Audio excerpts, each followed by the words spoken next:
32조 교회의 질서와 건징 다 같이 읽어봅니다. 시작.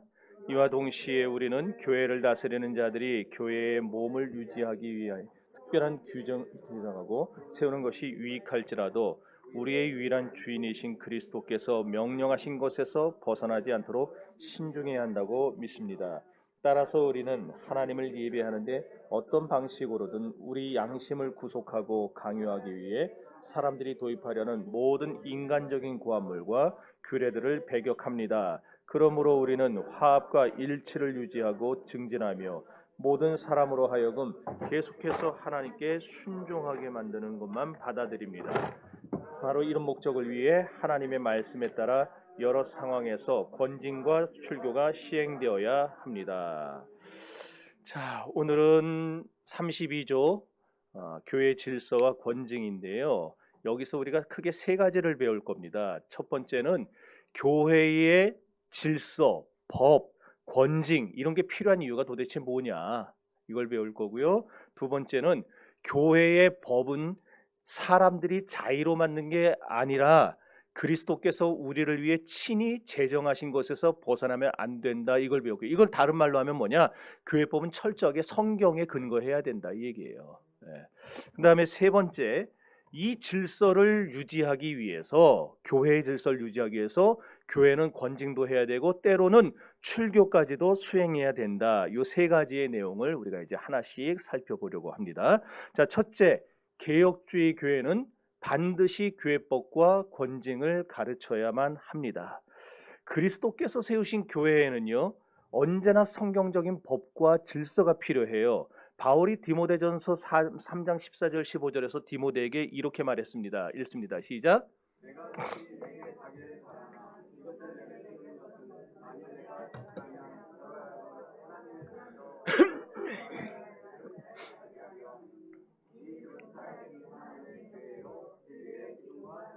여보세요. 하나님의 집 교회죠. 교회에서 어떻게 행해야 할지 알게 하기 위해서 반드시 교회는 교회법을 가르쳐야 되고 건증을 시행해야 된다 이 얘기예요.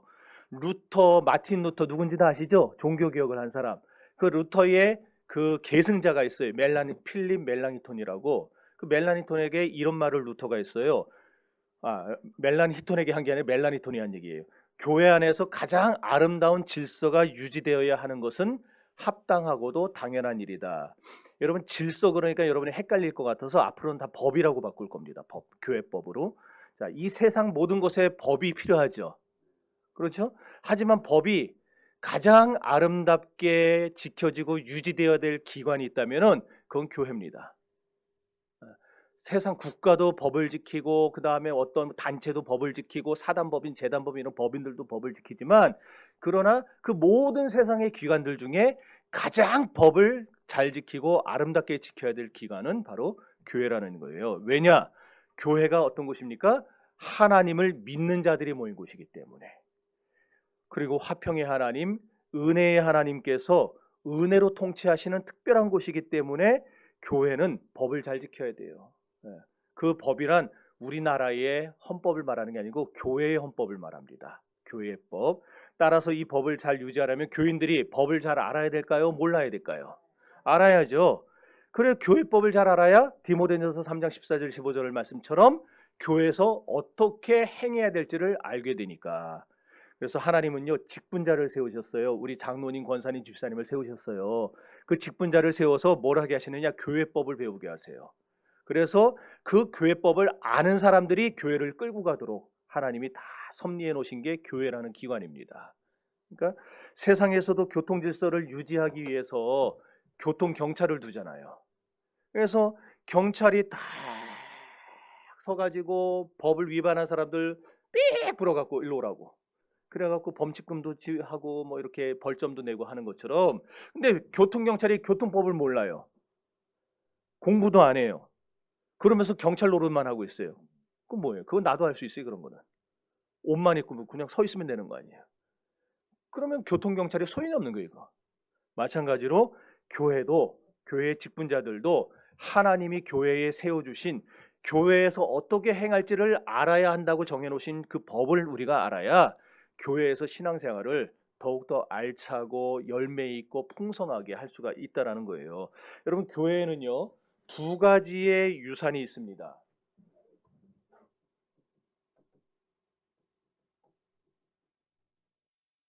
첫 번째는 교리예요.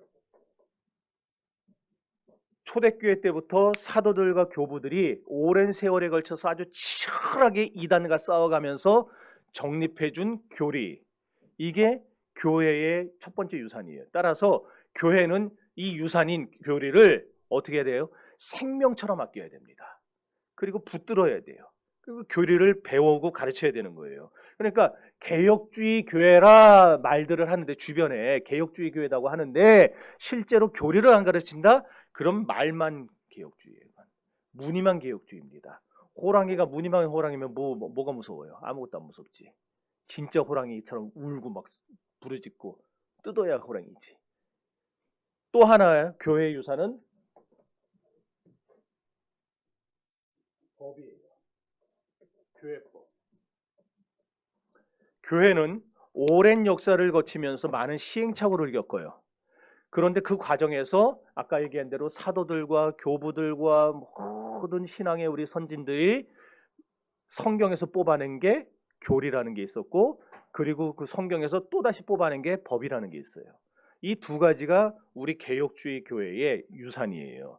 그래서 우리는요, 이 두 가지 교리와 법을 잘 견지하고 붙들어야 될 뿐만 아니라 배우고 받아들이고 온 교회가 법을 존중해야만 하는 것이죠. 그리고 교회에서 행해지는 이 모든 것들은 이 교리와 법에 의해서 시행되어야 됩니다. 네. 교회법의 기준은 크게 두 가지입니다. 이 법이 이제 두 가지로 나누는데요. 하나는 교리 표준이라는 게 있어요.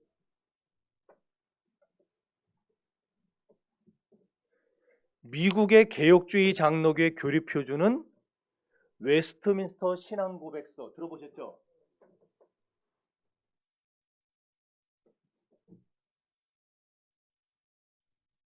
신앙고백서가 있고, 웨스트민스터 대요리 문답, 그다음에 소요리 문답.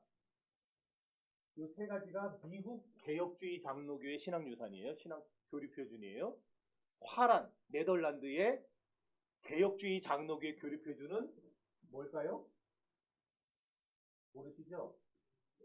벨직 신앙고백서, 그다음에 하이델베르크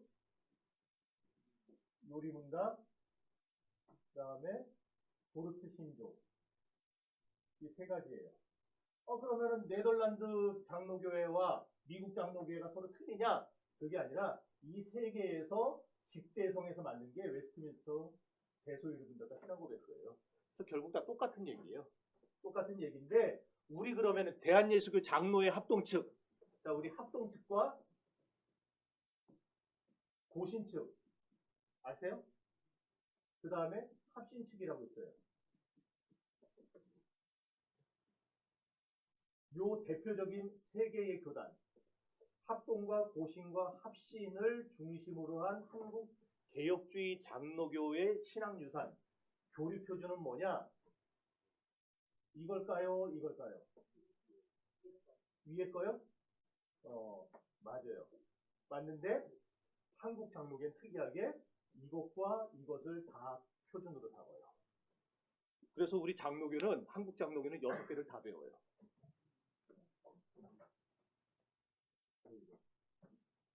지난번부터 더 안 좋은데요?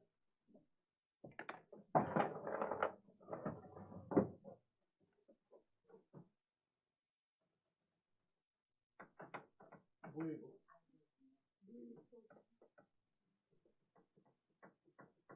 이렇게 되면 쓸게 못 쓰는데. 2층에서 이거 지우는 거 그거 하나.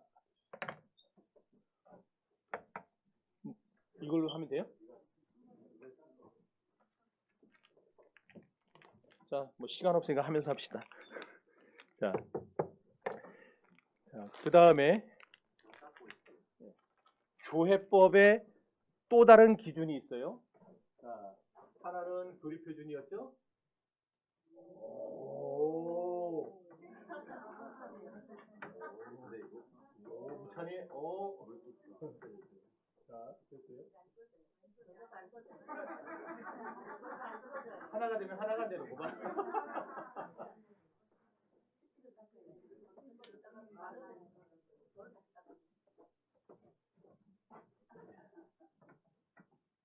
우리 나중에 교회 좀 재정이 넉넉해지면은 전자칠판 삽시다.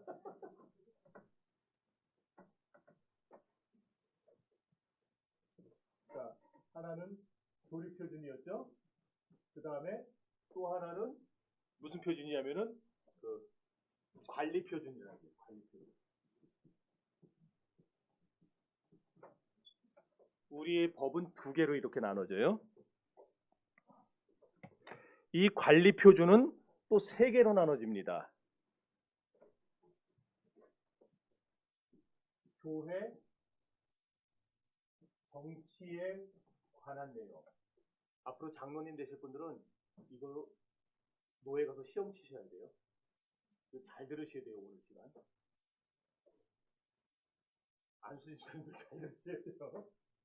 교회 정치에 관한 내용이 나오고 또 하나는 예배 모범에 대한 내용이 나옵니다. 이 관리 표준은. 그 다음에 세 번째는 권징 조례에 대한 내용이 나와요. 이렇게 조립 표준과 관리 표준으로 나눠지는데 관리 표준은 이렇게 또 세 개로 나눠진다 이 얘기예요. 자, 많은 교회들이 오늘날 조립 표준은 중시를 해요. 교리 얘기는 많이 해요. 그런데 관리 표준이라는 건 여러분들 지금까지 살아오면서 들어본 적이 있어요, 없어요? 안 가르치는 거예요. 관리 표준에 대해서. 그런데 개개인에 들어가면은 다 들어본 말이에요. 교회 정치, 예배 모범, 그다음에 권징조례 다 들어본 말이잖아요. 그렇죠? 근데 이게 뭐냐고 물어보면 이제 정확히는 또 몰라요. 왜냐면 그동안 그냥 목사님들이 지나가면서 한마디씩 한 것뿐이지 이게 뭔지를 가르치지를 않았으니까 그렇게 된 거예요. 이런 얘기 들어보셨어요? 여러분 진짜를 베낀 거를 뭐라 부르죠? 짝퉁이라 그러죠. 학교에서 시험을 치는데 문제가 생각하는 사람을 조각한 사람은 누구냐? 그거예요. 답이 뭐예요? 로댕이죠. 근데 뒤에가 아무리 생각해도 답이 생각 안 나요. 그래서 앞에 거를 딱 훔쳐봤더니 로댕이라고 적혀 있어요. 그러니까 얘는 그대로 베끼면은 혹시 자기가 베꼈다고 오해받을까봐 뭐라 적었냐? 오댕이라고 적었어요. 근데 맨 끝에 있는 애는 걔도 도저히 모르겠는 거예요. 뭔 말인지를. 그래서 앞에 애를 봤더니 오댕이라고 적혀 있어요. 그러니까 얘도 괜히 저거 베꼈다가 너 컨닝했지 오해받을까봐 뭐라 적었을까요? 덴뿌라. 여기 젊은 사람은 덴뿌라가 뭔지 모르나 보다. 이게 짝퉁이잖아요. 오뎅과 덴뿌라가 짝퉁 아니에요? 답은 로댕인데. 예. 수많은 교회들이 교단들이 교리 표준 그냥 슬쩍 그냥 언급만 하고 지나가요. 관리 표준에 대해서는 거의 얘기를 안 해요. 그러면서 자기들도 여전히 개혁주의라고 말을 합니다. 그게 오뎅이라고 쓰고 덴뿌라라고 쓰는 거하고 도대체 뭐가 다른 겁니까? 왜 로댕인지 가르쳐 줘야 될 거 아니에요. 왜 이 답은 로댕이야? 왜 로댕인지 그거를 알려줘야 될 거 아니에요. 알려줘야 개혁주의지. 알려주지 않으면 개혁주의가 아닌 거예요. 여러분. 그래서 오늘날 교회마다 어떻게 됐어요? 다 자기들이 정통이라고 해요. 다 정통이래요. 그런데 실제로 실천적인 면으로 들어가면 교회와 교파가 교단이 제각각이에요. 다 이제는. 왜? 교리 표준을 안 가르치고 관리 표준을 안 가르치니까. 문제는 자금에는 타교단이 문제가 아니라 이제 우리 교단, 우리 대한예수교 장로회 합동 측에서조차 이런 내용들을 똑같네? 거기서만 잘 되나 보다. 이게 안 되고 계속 이걸로 닦아야 되나 보다. 그러면은 휴지로 지우는 게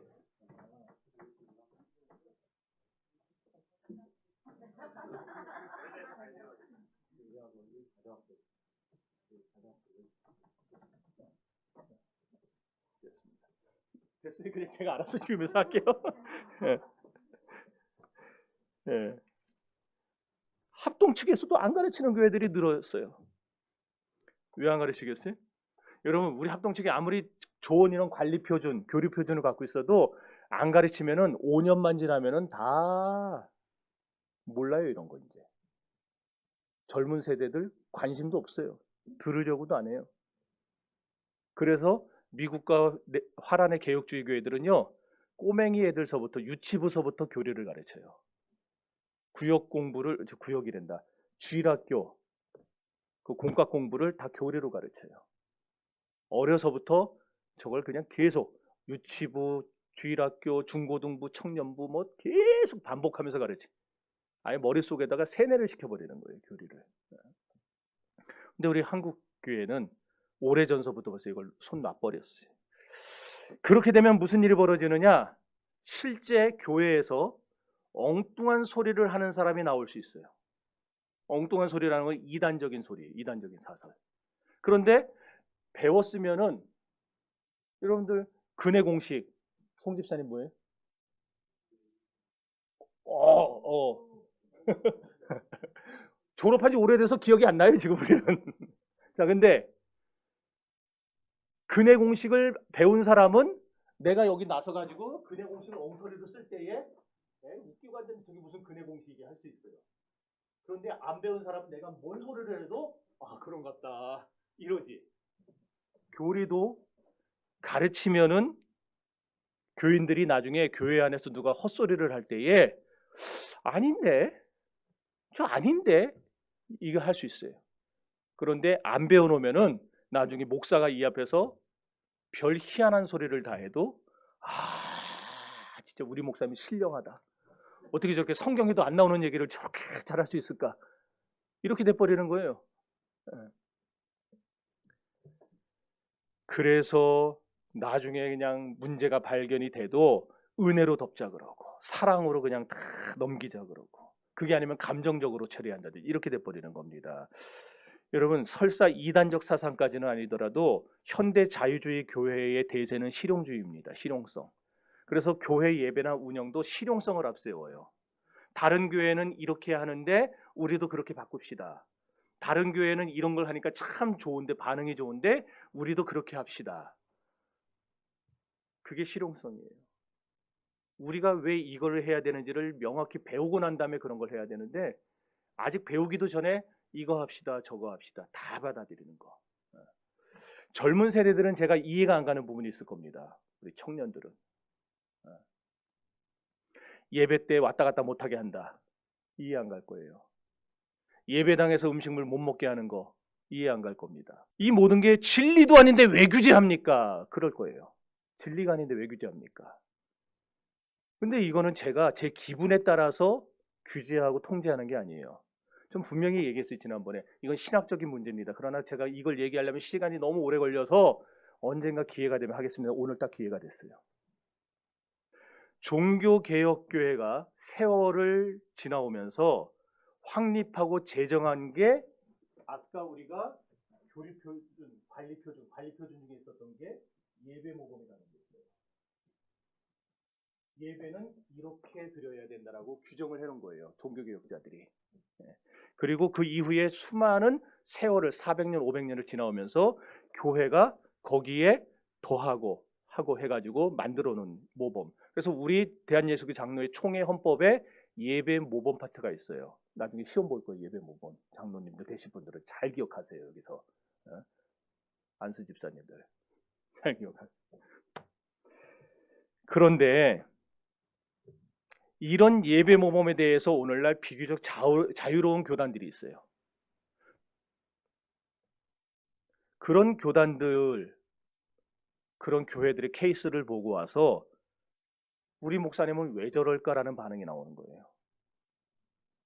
저렇게 하니까 참 좋은데 우리 교회는 이렇게 딱딱하게 할까? 왜 이렇게 그냥 힘들게 할까? 그래서 오늘 더 늦기 전에 32조를 공부하게 된 게 너무나도 다행이라고 생각합니다. 여러 중직자들 그리고 여기 있는 모든 우리 평신도들, 청년들 다 바르게 배우셔가지고 바른 예배 모범을 확립할 수 있게 되기를 바랍니다. 교회 아멘이 안 나오잖아 벌써. 아멘이 안 나와요. 네. 교회 질서는 긴 역사를 통해서 다듬어지고 왔다 그랬어요. 성령의 가르치심과 인도하심을 받았고요. 말씀의 봉사자들이 성경을 부지런히 살피고 연구해서 과연 어떻게 하는 것이 하나님 뜻에 맞는 건가 합당한 건가 고민한 결과가 예배 모범입니다. 물론 이 법 자체는 성경이 아니에요. 성경은 아니에요. 예배 모범은 예배 모범이지 성경은 아니에요. 또 우리가 지금 고백하고 있는 벨직 신앙 고백서도 신앙 고백이지 성경은 아니에요. 그렇죠? 그러면은 이것도 비질리고 예배 모범도 비질린가요? 이렇게 생각하시면 돼요. 화초를 갖고 화단이 있는데 여기 울타리를 세우죠. 이 울타리는 비질리라는 얘기예요. 그 사람들은. 이 울타리들이 결국 뭘 지키기 위해 만들어진 거예요? 여기 있는 이 화초, 나무를 지키게 만들어 놓은 거예요. 그리고 이것들은 울타리는 어디서 갖고 왔느냐? 성경에서 가져다가 심어놓은 것들이에요. 다른 세상의 이단적인 가르침과 사설과 잘못된 통속과 이런 문제들이 교회 안으로 침투하지 못하도록 만들어 놓은 울타리가 바로 오늘 우리가 배우는 벨직 신앙 고백서고 예배 모범이고 번징조례고 정치고 이런 것들이라는 거예요. 그러니까 이거는 비진리 아닙니까? 성경이 아니니까 그거는 접근이 틀린 거예요. 진리를 보호하기 위해서 다른 데서 갖고 온 게 아니라 성경에서 갖고 와 세우는 울타리이기 때문에 이것도 진리로 받아들여야 됩니다. 만약에 이 울타리가 명백하게 성경이 아니다, 성경적이 아니다라는 것을 발견해낸다면은 그때는 진짜 비진리겠죠. 그러나 그게 발견되지 않고 그게 드러나지 않는 한 우리는 이 자체를 지켜야 됩니다. 따라줘야 됩니다. 예전에는 이런 얘기를 80년대, 70년대에는 교인들 상대로 이런 교리를 설교해도 받아들였어요. 근데 오늘날에는 30대, 40대 안 받아들입니다. 왜 그러냐? 어렸을 때 배우지를 않고 온갖 것을 인터넷이 너무 발달해가지고 인터넷 통해서 다른 자유로운 교단들 걸 너무 많이 보는 거예요. 그냥 유명하다는 목사 그냥 다 갖다 보고 그 사람이 신학적으로 잘못이 있는지 없는지 이런 거 모르고 그냥 다 듣는 거예요. 그러니까 저기는 저렇게 해석 이렇게 크게 부응하는데 왜 우리는 자꾸 이렇게 그냥 자꾸 힘겹게 하느냐 이렇게 돼버리는 거예요. 여러분 다시 얘기하지만요. 성령께서 말씀의 사람들을 세워서 어떤 것이 가장 성경적인 내용이 되겠는가 찾게 하셨습니다. 그래서 그걸 교회 회의를 통해 공적으로 받아들이게 하신 게 바로 교리고 관리 표준이고 그런 거기 때문에 우리는 아까도 얘기했지만 이게 명백하게 성경에 위배된다라는 증거를 찾지 못하는 한 우리는 그걸 받아들여야 돼요. 존중해야 돼요. 그래서 예배 때 왔다 갔다 하지 마세요. 온전히 온 마음 다해서 예배 드리세요 하면은 그걸 하기 위해서 미리 준비하는 모습이 우리에게 있어야 되는 것이고 예배당에서는 음식물 먹지 맙시다. 그러면은 왜 먹지 말아야 되는가? 성경에서 도대체 왜 먹지 못하게 하는가를 찾아가지고 자기가 그걸 깨닫고 따라주는 모습이 필요하다는 거예요. 그래서 종교개혁자들은요 신앙표준, 관리표준, 신앙표준 교리만 확립한 게 아니고 관리표준 아까 얘기한 대로 교회의 법을 엄격하게 세워서 그걸 적용하고 지키게 한 겁니다. 종교개혁교회는요 법이 엄청나게 강했어요. 칼빈이 제네바 교회를 담임으로 하러 갔었는데 칼빈조차도 제네바 교회에서 처음에 목회를 성공 못하고 실패하고 나갔다는 거 혹시 아세요? 들어보셨어요? 선전사님 들어봤어요? 네. 세상에 종교개혁을 한 칼빈조차도 교회 담임으로 정신교회 담임으로 왔는데 여기서 성공을 못하고 교회를 나가버렸다는 거예요. 왜 나간지 아세요?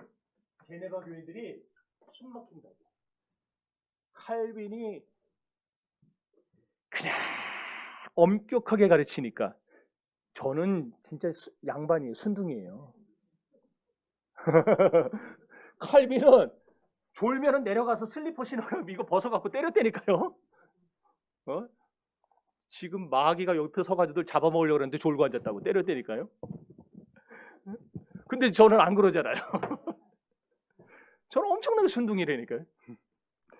그렇게 하고 막 그냥 너무 그냥 모든 거 술도 못 마시게 하고 뭐 농담도 못 하게, 교회 들어오면 사람들께 눈짓도 못 하게 하고, 교회 들어오면서부터 예배 끝나고 나갈 때까지 그냥 탁 엄숙하게만 하게 하고, 숨도 못 쉬겠다고. 그래가지고 칼빈을 자기들이 목사로 청빙해 놓고 데모를 일으켰어요. 집단 데모. 아, 목사 나가라, 필요 없다 이래가. 칼빈이 열이 받아가고 사표 내고 나가버렸어요. 스트라스부르크로 갔어요. 그런데 그 뒤에 무슨 일이 벌어졌느냐? 제네바 교회에 이단들이 들어왔어요. 이단들이 들어오고 천주교의 박해가 시작된 겁니다. 그러니까 이거를 효과적으로 막아내고 방어하고 다 해야 되는데, 이거를 어설프이 알아요. 전에는 아예 몰랐어도 지금 좀 아는데 이걸 확실히 막아낼 수 있는 실력을 가진 사람들이 없어요. 그래갖고 교회가 막 사분오열되고 시끄러워지고 문제가 생기고 이러니까 제네바 교인들이 칼빈을 다시 찾아갔어요. 그래갖고 노여움을 푸시고 한 번만 더 기회를 달라고, 한 번만 더 와달라고. 칼빈이 거기를 왜 갑니까? 자기가 가르치는 거 싫다고 데모 일으키는 데를 왜 또 가겠어요? 그래서 안 간다고. 골치 아픈데 내가 거길 왜 가냐고. 근데 제네바 교회 교인들이 사생결단하고 칼빈더러 다시 한번 좀 와달라고 막 매달리고 재청빙을 하니까 한 가지 단서를 걸고 청빙을 받아들입니다. 그 단서가 뭐냐? 내가 지금부터 가르치는 모든 것을 교회 법령으로 만들어서 당신들이, 모든 교인들이 다 선서를 해라. 이대로 따르겠다고 선서를 해라. 그러면 가겠다. 그래서 제네바 교인들이 법령을 만들어서 시의회에다 제출하고, 그냥 우리 교회에다만 한 게 아니고 시의회에다 제출해가지고 시가 우리 제네바 도시는 앞으로 칼빈의 가르침대로만 따릅니다. 그거를 명확하게 선서하고 다 도장을 찍어서 그거를 반포를 했어요. 그래서 칼빈이 다시 가서 종교개혁을 완성시킨 겁니다. 이 문서가 오늘날 개혁주의 장로교단들의 헌법의 기초가 됐어요. 그러니까 우리 합동 측의 헌법의 기초, 합신 측의 헌법의 기초, 고신 측의 헌법의 기초가 바로 이 제네바 표준문서예요. 얘기한. 아까 표준문서 뭐라 그랬어요? 교리표준, 관리표준. 교리표준은 우리가 지금 배우고 있는 교리들, 관리표준은 정치, 예배모범, 권징조례, 이것들. 그래서 오늘 여러분들이 이 골치 아프고 힘들지만 이걸 배우게 된 겁니다. 여러분, 그러니까 교회법은요, 진리의 기둥과 터인 교회가 어떻게 행해야 될지를 가르쳐 주는 겁니다. 그래서 우리가 교회법, 관리 표준이 얼마나 중요한가를 아셔야 되는 거예요. 이렇게 바르고 성경적인 법이 철저히 확립된 후에야 교회가 하나님과 화평됨을, 하나됨을 유지할 수 있어요. 그렇지 않으면 교회는 무질서해집니다. 갈등이 쌓입니다. 그러니까 우리 조금 서로 불편하고 힘들어도 맞춰 나가야 돼요. 저도 제가 철야 때 얘기했죠. 못생긴 나무가 산을 지킨다고. 철야 때 나온 분들은 알아요, 뭔 얘기인지. 네. 그래서 저도 못생겨지기로 작정을 했어요. 그런 것만 아멘하지 말고 아까 얘기한 거, 관리표준, 교리표준 지키지 할 때 그때 아멘이 나와야 되는 거예요, 그거. 그래서 저는 좀 페이스를 조절하면서 좀 유하게 하고, 여러분들은 좀 힘들어도 이걸 배우고 자꾸 따라오셔야 되고, 그렇게 해나가야 돼요. 예, 이번에 아멘 참 잘했어요. 그렇게 해나가야 되는 거예요. 왜? 개혁주의 교회는 반드시 가르치라고 했으니까. 자, 그 다음에 두 번째로, 교회의 법은 철저하게 성경에 근거해야 됩니다. 성경에 근거하지 않는 교회법은 다 소용없어요. 고린도전서 4장 6절 읽어봅니다. 시작.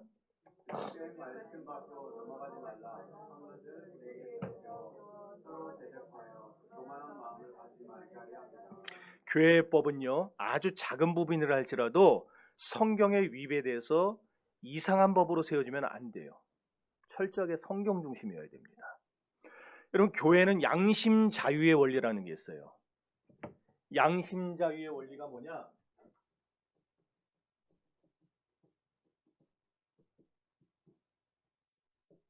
하나님의 말씀인 성경에 비춰봐서 맞는 것은 믿고 받아들이고, 하나님의 법에 맞지 않는 것은 내 목이 달아나도 거부하고 받아들이지 않는 것. 이것이 양심 자유의 법이에요. 세상에서 말하는 양심과는 좀 틀리죠. 이게 교회의 양심 자유의 법이에요. 그러므로 우리는 교회법이, 교회의 질서가 성경에 근거하지 않는 것 같으면은 우린 거부해야 됩니다. 거부해야 돼요. 그러나 그게 아니라면, 성경에 근거한 것 같다면 우리는 그것을 전적으로 귀히 여기고 받아들여야 되는 거예요.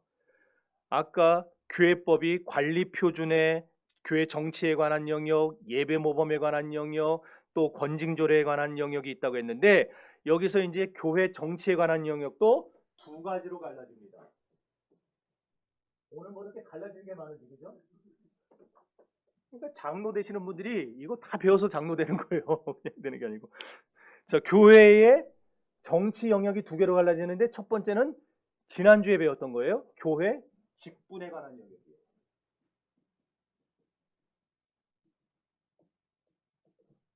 교회 직분에 관한 영역. 그리고 또 하나는 교회 회의에 관한 영역입니다. 회의에 관한.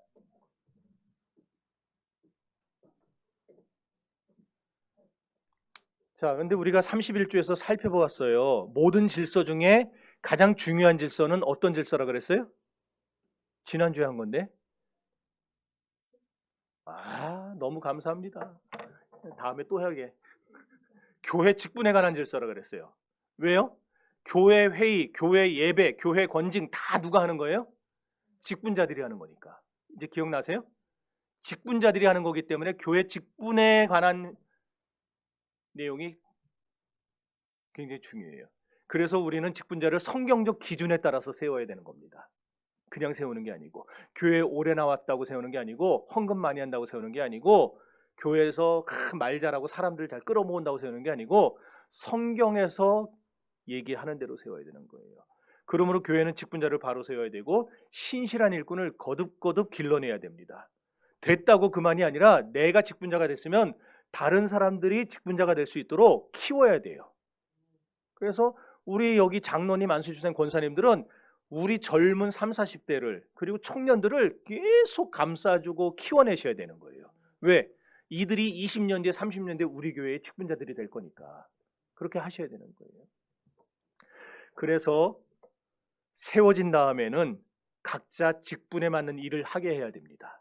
목사와 장로는 무슨 일을 해야 되는지, 집사와 권사는 무슨 일을 해야 되는지, 이것도 다 성경적으로 규정해야 돼요. 그냥 이거 해, 그게 아니라 성경에서 하라고 하는 것들을 해야 되는 거예요. 그리고 임직과 은퇴,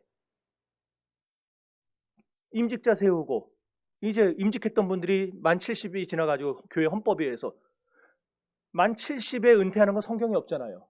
그럼 우리가 그걸 받아들이잖아요. 왜 받아들여요? 교회가 법으로 세우는 거기 때문에 받아들이는 거예요. 그래서 은퇴도 어떻게 해야 되느냐? 그냥 하는 게 아니고 성경적인 규례대로 은퇴를 시켜야 되는 거예요. 뿐만 아니라 교회 회의, 여러분 공동의회, 재직회, 당회 이런 것들도요. 다 그 권한이 어디까지인지, 참석자는 누구고, 상호관계는 뭔지, 재직회와 공동회의는 어떻게 관계를 갖는지, 누가 의장이 되고 누가 서기가 되는지 이런 게 다 성경적으로 규정이 돼서 시행이 돼야 되는 겁니다. 그냥 우리가 한다고 해서, 하고 싶다고 해서 되는 게 아니라는 거예요. 그리고 여기서 성경적이라고 썼는데, 성경적이란 말은 성경은 아니지만 성경에서 뽑아낸 걸 말하는 거죠. 이렇게 직분과 회의를 합쳐서 교회 정치라고 말해요. 그리고 이 정치는 나중에 분명히 임직할 때 시험에 나올 겁니다. 그러니까 잘 준비하셔야 돼요. 그 다음에 이제 예배 질서가 나오는데, 자 읽어봅시다. 위에서 네 번째 줄 따라서 우리는 시작.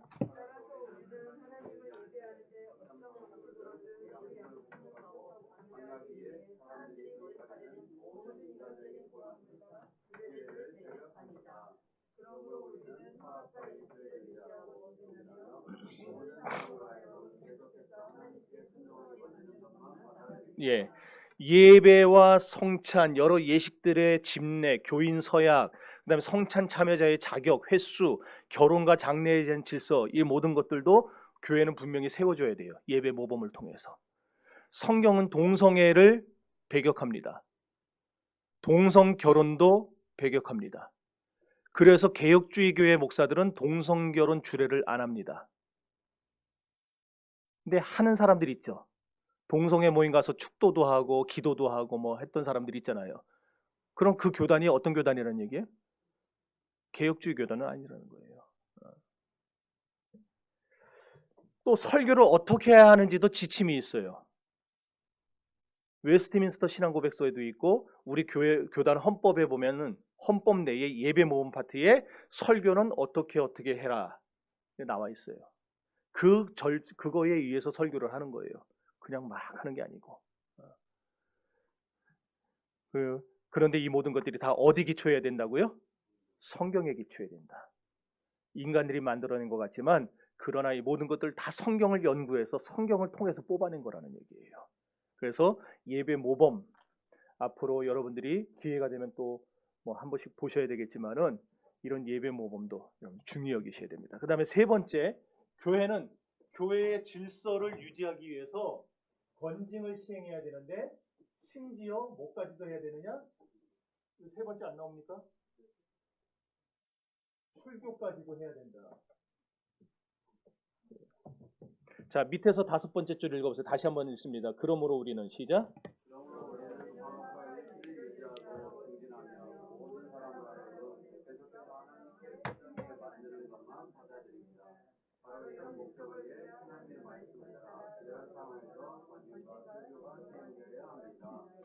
왜 권징이 필요하느냐? 질서가 필요해서 그래요. 질서가 필요하니까. 직분에 대한 질서, 회의에 대한 질서, 예배에 대한 질서, 교리에 대한 질서가 필요하니까 권징하는 거예요. 아까도 얘기했지만 교통 질서를 위반하는 사람 교통경찰이 잡아야 될 거 아니에요. 잡아서 범칙금도 부과하고 벌점도 부과하고 해야 될 거 아니에요. 교회의 여러 가지 질서를 어지럽히고 교란하는 사람들을 권징해야 되는 거예요. 그래서 부목사로 섬길 때에 무슨 일이 있었냐면 어떤 젊은 여집사님이 등록을 했어요. 이분이 와서 아주 봉사를 다방면으로 했어요. 다방면. 찬양단도 하고 중창단도 하고 성가대하고 안내위원도 하고 그다음에 봉사를 너무너무 잘하는 거예요. 그러니 젊은 여집사가 봉사를 그렇게 잘하니까 교구 목사가 그 여집사가 이쁘겠어 안 이쁘겠어요?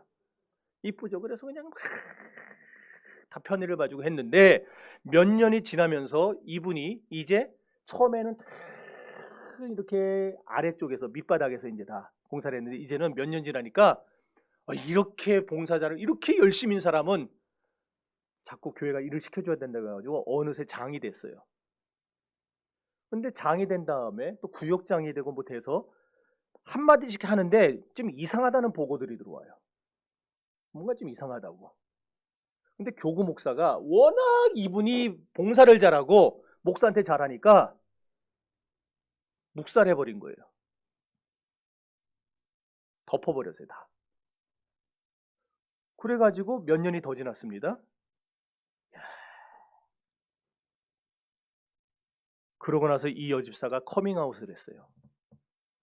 나는 신천지 교인인데 이제 이만희 아버지께로 돌아갑니다. 그러고 그동안에 자기가 7년 동안 교회에서 포섭한 사람들을 싹 끌고서 나갔어요. 몇십 명이 함께 따라갔어요. 근데 그 따라간 사람 중에 누가 있었느냐? 목사님 아무래도 이상해, 자꾸 이상한 소리 해요라고 고발했던 사람도 껴있어요. 왜 갔는 줄 알아요? 자기는 분명히 고발을 했는데 이상하다고 좀 파악해달라고 했는데 교구 목사가 아니라고. 아유 저분처럼 훌륭한 분 없다고. 이러면서 자꾸 덮고 뭐하고 자꾸 그 사람 추켜 세우고 이러니까 이분이 아닌가? 내가 괜히 잘못 생각하고 있는 건가? 이러다가 그 사람한테 홀라닥 넘어가서 같이 따라 나간 거예요. 그 이후에 교회가 완전히 뒤집어져서 그 교구 목사는 바로 그 다음날 잘렸고 지금도 목회를 못해요. 그리고 교회가 완전히 신천지 색출 작전을 벌여가지고 4달 동안 교회를 완전 발칵 뒤집어 놨어요. 신천지 완전 다 잡아내라. 그래가지고 처음에 보고받았을 때에 데려다가 얘기를 해보고 들어보고 뭘 가르쳤는지를 사람들 통해서 들어보고 이상하다 그러면은 그거를 가르쳤어야죠. 권징했어야죠. 좀 도가 지나치다 그러면 장로님 통해서 치리하고, 그래도 말 안 들으면은 나중에 수찬정지도 하고, 아니면 심지어 출교까지 교회 나가라고 했어야죠. 그랬으면 교회가 안전했을 거예요. 근데 그냥 아우 저렇게 봉사 잘하는 사람 어디서 구하냐고, 요즘같이 사람들 봉사도 안 하는데 저런 사람 어디 있냐고 이러면서 덮어주고 하다가 교회가 큰 난리가 난 적이 있었어요. 여러분, 작은 교회가 더 위험해요. 작은 교회는 다 가족 같은 관계예요. 그러잖아요. 여러분 다 가족 같잖아요. 하도 오래돼가지고. 그래갖고 누가 뭐 이상해도 아유 조용히 해, 목사님 안 듣게 조용히 해. 이래 버릴 수 있다니까요. 그냥 덮어주는 게 좋은 게 아닙니다. 덮어줬다가 더 큰 문제로 돌아올 수 있어요. 우리가 그냥 어떤 일반적인 생활하는 데 있어서 문제를 일으키면 덮어줘야죠. 사랑으로 다 감싸줘야죠. 그러나 신앙적인 면에 성경의 내용과 틀린 얘기들을 한다.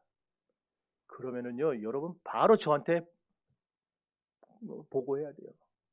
그래야 제가 데려다 얘기를 해보고 판단을 하죠. 하나님은 교회의 순결을 지키고 교회의 영광을 나타내시기에 권징을 주신 겁니다. 그냥 아무나 다 때려잡으라고 권징 준 게 아니라 교회가 순결함을 유지할 수 있도록, 예수 그리스도의 피로 하나 된 백성들이 천국 갈 때까지 그 교회의 거룩성과 영광성을 지켜나갈 수 있도록 하나님이 권징과 치리를 주신 거예요. 그걸 위해서 장로교를 세우고 장로를 세우고 장로가 교인들을 치리할 수 있도록 하나님이 헌법의 권한을 주신 거예요. 교회 헌법의 권한을. 그럼 행사해야죠. 그래서 이 모든 것들이 다 권징조례라는 항목으로 또 헌법에 있어요. 그래서 우리 집사님들은 공부 많이 하세요. 기독교 서점 가면은 우리 합동 측 헌법 주세요 그러면 아마 팔 거예요. 비싸지도 않아요. 그거 한 권씩 사다가 왔다 갔다 하면서 읽어보세요. 미리미리 준비하세요. 이렇게 종교개혁자들은 진리만, 성경의 진리만 확립한 게 아니라 교회 질서를 유지하는 데 필요한 교리표준과 관리표준을 모두 확립해서 우리에게 전해준 겁니다. 그럼에도 불구하고 오늘날 많은 교회들이 딱딱한 교회법은 중요한 게 아니라고 말해요. 은혜가 중요하다고 말합니다. 은혜로 정치해야 된다고 말해요. 그래서 성령께서 주시는 음성을 듣고 정치해야 된다고 말합니다. 그럴듯해요. 참 그럴듯합니다. 그런데 절대 좋은 거 아니에요. 옳은 거 아닙니다. 그렇게 했기 때문에 80년대 이후에 한국교회가 급속도로 세속화되고 무너진 겁니다. 오늘 우리가 세 가지를 배웠어요. 첫째로, 교회의 질서가 제정되고 유지되기 위해 교회법과 권징이 필요하다. 두 번째, 모든 법과 질서는 철저히 성경에 근거해야 된다. 세 번째, 이 질서를 유지하기 위해 교회는 권징을 해야 되고 때로는 출교까지도 해야 된다. 이걸 배웠어요. 이런 것들이 잘 운영되고 존중될 때에 세월이 지나도 교회가 굳건히 설 수 있는 겁니다. 화란 개혁주의 교회 목사가 인터뷰하는 걸 봤어요. 한국 교회는 좀 이상하대요. 왜 이상합니까? 왜 그렇게 수명이 짧은지 모르겠대요. 화란과 미국의 개혁주의 교회들은요, 몇백 년 지난 교회들도 수두룩해요. 물론 예수를 오래 믿었으니까 그렇겠죠. 근데 우리나라도 지금 현재 130년이 넘었어요. 예수 믿은 지가. 그러면은 그런 교회들이 막 나와야 되는데 130년 된 교회가 우리나라에 10손가락도 안 돼요. 나머지 대부분의 교회들은 20, 30년 됐다가 문 닫고 20, 30년 됐다가 문 닫고 이래요. 왜 그러겠어요? 교리표준과 관리표준을 내팽개치고 그냥 은혜로 덮어버리기 때문에 그래요. 은혜로. 여러분, 세월이 흐르고 목사가 은퇴해도요, 교회는 굳건해야 됩니다. 여기 있는 황 목사가 아직 젊지만 30대예요. 아직 수도 없이 남았지만 제가 언젠가 은퇴를 할 때가 올 거 아니에요. 여기 있는 여러분은 은퇴할 때가 올 거 아니에요. 그럼 우리가 은퇴하고 났을 때, 제가 은퇴하고 났을 때 새로운 목사가 와야 될 텐데, 그럼 그 사람이 와서도 우리 교회는 굳건해야 되는 거예요. 새로 목사가 왔는데, 청빙을 받아왔는데 교회가 이리저리 흔들리고 사람은 맨날 할머니, 그냥 80대 90대 할머니 몇 명만 남아가지고 내 주를 가 이러고 있으면 되겠어요? 젊은 사람들이 그냥 바글바글 하면서 교회가 튼튼하고 장로님들이 그냥 교회 한마디 하면은 성도들이 네 그러고 순종하고 이런 분위기가 되어 있어야죠.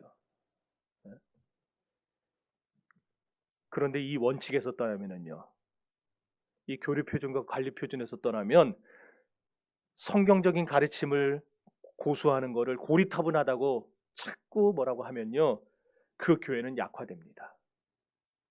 저도 사람이기 때문에 자꾸 얘기하면은 하지 말까 그런 생각이 들어요, 솔직히. 아휴, 내가 이딴 소리 들으면서 내가 이거를 일주일 내내 죽어라고. 저 어제도 12시간 꼬박 준비했어요. 12시간. 아침 8시 반부터. 그렇게 해서 단위에 서는데 저는 정말 다른 좀 부목사가 좀 우리 막 늘어나서 제 설교 부담을 줄여줬으면 좋겠어요. 그래서 주일 설교에 완전 집중하게. 와, 수요 설교해야 되지, 금요철야 설교해야 되지, 새벽 설교해야 되지. 저 이제 이거 끝나고 나면 올라가서 또 성경 공부 가르쳐야 되죠? 성경 공부 또 끝나고 나면 또 뭐 하는지 아세요? 가서 씻고 밥 먹고 바로 내려와서 내일 새벽 예배 준비해야 돼요. 자판기라니까, 자판기. 동전 딱 넣고 툭 누르면 설교 나와갖고 갖고 올라오는 것 같은. 너무 교회도 이게 비극이에요. 교회도. 우리 교회가 빨리 부흥해야 될 이유 중에 하나가 더 좋은 양질의 젖을 먹으셔야 될 거 아니에요, 여러분들. 더 좋은 설교를 들으셔야 될 거 아니에요. 그럼 제가 시간이 확립이 돼야 설교에 더 집중을 할 수 있는데 너무 힘들어요. 너무 힘들어요. 작년에 제가 태어나서 처음으로 링거 주사를 맞아봤어요. 엄청나게 제가 튼튼한 사람인데 링거 주사를 작년에 맞았어요. 진이 다 빠져서. 올해 또 맞았어요. 근데 작년에는 한 번 맞고 발딱 일어났거든요. 맞자마자 딱 일어나가지고 와가지고 다시 일을 했어요. 근데 올해는 맞고 제가 그 다음날 가서 의사한테 그랬어요. 맞아도 이거 별거 없는데 이거 이상한 거 넣은 거 아니에요? 그랬더니 저더러 계속 맞으라는 거예요. 돈이 쎄 맞지 그거를. 한 방에 6만 원씩인데. 그런데 어떤 분이 저한테 공진단을 또 갖다 주시고 어떤 분은 또 홍삼을 갖다 주시고 그거 먹고 2주 만에 회복이 됐어요. 체력이 그만큼 떨어졌다는 거예요. 여러분, 저를 위해서 기도해 주시고 우리 교회가 앞으로 오랜 세월이 지나도 굳건해지는 교회가 될 수 있도록 기도해 주시길 바랍니다. 이 원칙에서 떠나면은요, 목사들이 모르니까 알파 코스하고 신사도 운동하고 그러는 거예요. 여러분, 알파 코스 뭔지 알아요? 들어보셨어요? 아니, 개혁주의 교단에서 합동 측에서 알파 코스를 해요. 신사도 운동을 해요. 그런데도 장로님들이 꿀먹은 벙어리가 많아요. 집사님, 권사님들이 이거 문제 있지 않느냐라고 총회에다가 노회에다가 고소를 해야 되는데 우리 목사님이 이상하다고, 신학이 이상하다고 해야 되는데 가만히 있어요. 방언을 따라하게 해요. 교회에서, 우리 장로교단에서. 방언이 우리가 가르친다 되는 겁니까? 성령이 주셔야지. 근데 나오라 그래갖고 방언은 첫 소리가 중요하다. 내가 하는 거 그대로 따라하라고.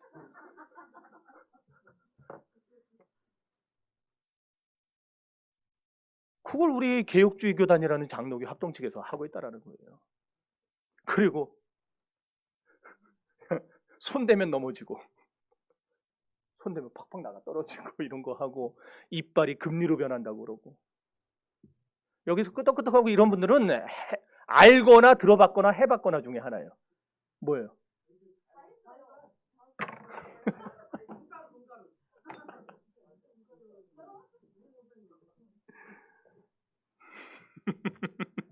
제가 과거는 묻지 않겠습니다. 이런 것들을 하는 거예요, 교회가. 샤머니즘적인 행동들을. 그래서 그것 때문에 이 작업을 하는 겁니다, 제가.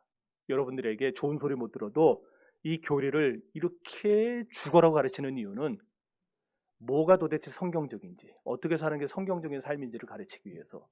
그렇게 해놓으면은 앞으로 수십 년이 지나도 우리 교회는 굳건할 겁니다. 수백 년을 가도 우리 교회는 남아있을 겁니다.